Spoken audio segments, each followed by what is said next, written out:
They stare anxiously at the teachers' brand new pencils, knowing full well there aren't enough to go around. Desks and books are even more scarce. Not so long ago, teachers at this school in Umguza in western Zimbabwe used charcoal as a substitute for chalk. These are the desperate levels the public education system has sunk to in a country that boasts one of the highest literacy rates in Africa.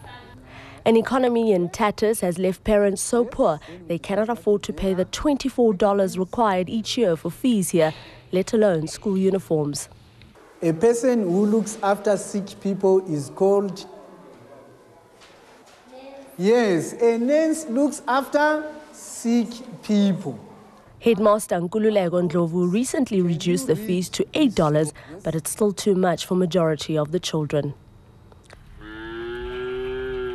A growing number of parents in rural Zimbabwe have resorted to paying fees in chickens and other livestock. When the parents bring a chicken to sell or to offer as a school level there, teachers sometimes buy it. So if they agree on the price, the teacher will get the item, pay the fees, and then if there is any change, he will give the parent the change. Many walk for up to 30 kilometers each day to get this most basic form of education.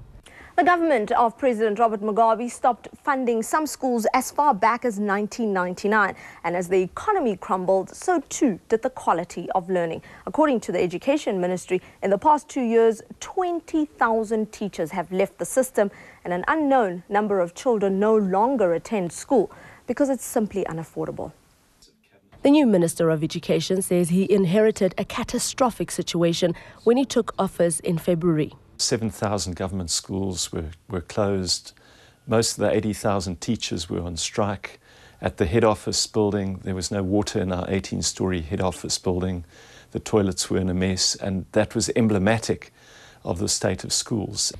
David Coltart says he's been allocated a tenth of the budget needed to rebuild the country's education system. The unity government has, however, managed to get some striking teachers back into classrooms by offering them an improved wage of $150 a month. But it's hardly a living wage in Zimbabwe. If you can pay your rent, pay bills here and there, and then you are able to come back to school, we just do that, hoping that things will be better.